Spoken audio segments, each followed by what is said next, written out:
When you become a TYT member, not only do you get exclusive content, you become a part of our family. Click the link in the description box below to join the home of progressives. Senator Kamala Harris has a new proposal that aims to dramatically reduce poverty in America. It's called the LIFT Act, and it effectively works out to a tax credit aimed at poor, working class, and middle class Americans. The bill would offer a sizable cash payment to most middle class households. Single people would get $250 per month or $3,000 per year. Married couples would get twice that, seems reasonable. And it would phase out for singles without kids making $50,000 or more per year, or married couples or single people with kids making $100,000 or more. And overall, that actually works out to a lot of money being distributed per year. It would cost about $200 billion in its first year, or $2 trillion over 10 years, which, just for comparison for national media, is about what those tax cuts that were so casually passed earlier this year ended up costing. And in terms of its ability to help lift some of these people out of poverty, the Center on Budget and Policy Priorities estimates that it would lift 9 million people out of poverty. Harris's office claims 80 million total Americans would benefit in some way. Now, there are also some criticisms of this bill, people wishing that it went further or was structured in a different way. But it is interesting, and as has been pointed out, this is effectively the closest any of the likely 2020 contenders has come to a bill that approximates the effect of something like universal basic income. Yes, so I have to confess that I was beginning to think that people are gonna outlive me. And as I was looking at this, I thought, this might be to the left of me because I've never really quite, the universal basic income, I am not settled on it, let's put it that way, okay? Because it does cost a tremendous amount of money, and there is at some point some accountability. That doesn't mean that I agree with the Republican priorities, but the more I looked into this, and this is not universal income, but a better facsimile of it, okay? The more you look at the facts, though, the more convincing it becomes. So there's two sets of facts that are important. One is the fact that it would have, in America, it would benefit 80 million Americans. So already I like that, because that's a lot better than the Republican tax cuts that benefited about 80 people. The very richest people in the country got enormous tax cuts. It would lift 9 million people out of poverty, so that's a pretty good starting point. But to me, what was more convincing was the example of others that had tried something similar.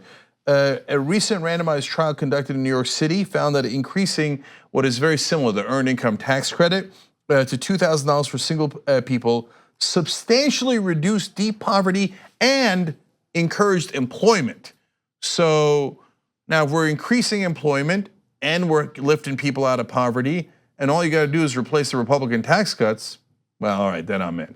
So sounds pretty good. Well, first of all, let's also look at this thing from a historical standpoint. When you look at the 1960s, Republicans often criticize the war on poverty, but the reality is the book Nixon Land lays out that we were dramatically lowering poverty. But what happened was middle-class whites began to say, oh, wait a minute, why are these people taking our money? As if, and what they were actually saying was, why are these poor black people taking our money? But they obviously can't read because most broke folks in America are white. And so they didn't want to have to deal with that. People also laud Dr. King and talk about Dr. King, but there's a book called The Guaranteed Income, Next Step in Socioeconomic Evolution by Robert Theobald. He based his premise of the guaranteed income based upon this book. In talking with many of his aides, this was a major part of his focus between 1963 and 68, this notion of a guaranteed income. And unfortunately, you had an example in Alabama 2 governors ago where you had a governor who actually used Jesus as the model. He said it made no sense in Alabama. They begin to tax people beginning at $4,600. He said, wait a minute, this is stupid. Why are we taxing people at $4,600? And so he was a social conservative. He used Jesus as the model, and business community said, makes sense. It lost 65 to 35% because guess who said, damn Jesus, I want my checkbook? White conservative evangelicals.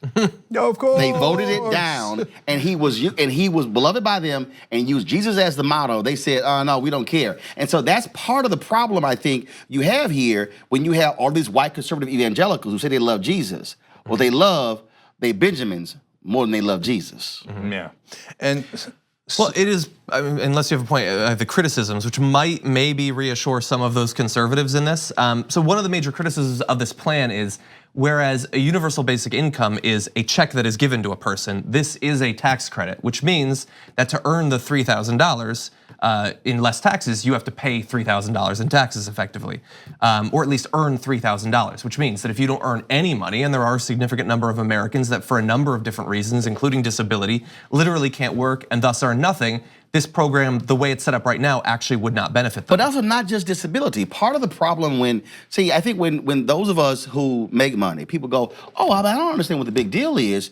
But if you take, even when you look at the welfare requirements, there were women who said, I would love to work, but do you know how much daycare costs? Yeah. Now, I don't have any kids. I didn't have to deal with daycare until my wife and I began to raise my twin nieces. I'm sitting there going, damn, daycare is $2,000 a month. If that's not part of your life, you don't think about that. But for those who do have the means, they don't understand that. And so there were women who were saying, wait a minute, I would love to go to work, but you're making me work and I want to work, but you're not covering enough to pay for the daycare and the transportation. Yeah. See, those are all things that we don't like to talk about in this country because frankly, policymakers don't actually have conversations with the working poor. Yeah. Well, and I'm glad that you brought that up because that's the second biggest criticism is that for the large group of people who are sometimes single but not always parents with kids that need this sort of help, they're in exactly the situation where they can't work because they have the kids and they can't afford to pay for the daycare that would allow them to then work. And so people have criticized this as saying you could have a program, you could either replace this or supplement it with something that provides help specifically without strings to people with kids. Because a great percentage of the poor in America are poor children, actually. And so that's some things that could potentially be worked into this. Obviously, as long as we have Donald Trump, it's not gonna pass anyway. But I'm glad that it's out there, at least as a conversation starter, because this is the sort of evolution, I think, of the social safety net that takes into account that it is no longer just the elderly that need help or something like that. There's so many people that desperately need help, and something like this, perhaps formulated differently, could be good. But I want her to do something. I want Senator Kamala Harris not to take this proposal and go announce it at some university or before some public policy group. I want her to go discuss it with broke white people. And the reason I'm saying that is because media has played a critical role in presenting this notion of poverty as a black thing or a brown thing. And the reality is people forget, President Johnson, when he launched the war on poverty, he went to Appalachia. He went to West Virginia. He went there. And I can tell you, when President Obama was there, I told him directly, dude, you keep going to these suburban counties, talk about the Affordable Care Act. No, go to the brokest, sickest county in Mississippi and Alabama and look those white folks in the eye and say, I passed this act because of you. And you should be asking Thad Cochran and asking Jeff Sessions and asking David Vitter why they're against this when y'all are some of the sickest, brokest people in America. And I don't know, for whatever reason, and I think the problem is we don't actually want to say broke white people. We'll talk about poor African Americans, poor Latinos, but it's as if we put, I don't know, why are you mentioning that? Because there are more broke white people in America than any other group. Well, I think that that's incredibly consequential because since we don't identify it, there are tons of Americans, white Americans on food stamps. By far the vast majority of people on food stamps are white, who use food stamps and other programs like it while at the same time hating the welfare state. Because they don't think of themselves as being part of the welfare state. For the last 30 years, they thought of it as only as people that look dissimilar from them. And that goes to Roland's point, because that's what the media reinforces. So they think, well, that's not me, I saw it on TV, it's that other guy, right? And by the way, Roland's absolutely right. It wasn't just Lyndon Johnson. Bobby Kennedy did the same thing. It was incredibly popular. You went to Appalachia, you went and talked to the poorest white people in the country. And so I want to tell you two more things about this real quick. Look, on the one hand, I get people saying, hey, look, the poor aren't covered enough. And you have to be working it. You have to make at least 3,000 to get 3,000. You have to make, but 3,000 a year, not a month. Okay, so it's not a very high standard, and it starts to get phased out once you start making 30,000. Fully phased out by the time you're making 50,000. So it does not go to the rich, etc. Right? So I get some of the downsides of it, but overall, we'll dive into that policy when it comes time to pass the legislation. Right now, you should be applauding all the different efforts. Sherrod Brown and Michael Bennet have a good effort. Kamala Harris with a really great proposal here. Bernie Sanders, others have proposed similar legislation, but today Kamala Harris should get a lot of credit for this proposal. I want to leave you with two other facts that really swung me on this. In 1999, Tony Blair's government, of all things, the Labor Party, back when they were actually doing things that were related to the Labor Party as opposed to invading Iraq. Anyway, so they had some good sides and some bad things, but this is one of the good things. They did a very similar legislation, and it cut the absolute child poverty rate in a decade to half. Oops, say it again. To half, okay? So now that's not a small thing to cut the child poverty rate in your country by half. That's a gigantic achievement, okay? And then one last one. One study found that a $3,000 annual income increase for poor parents, which is what this would be, is associated with 19% higher earnings for the kids once they grow up. So think about not only how much that helps those kids, but how much it helps the economy. Imagine it's going to affect 80 million people. Imagine all those kids that are making 19% more when they're grown up. That circulates in the economy, and all boats rise. Sustained.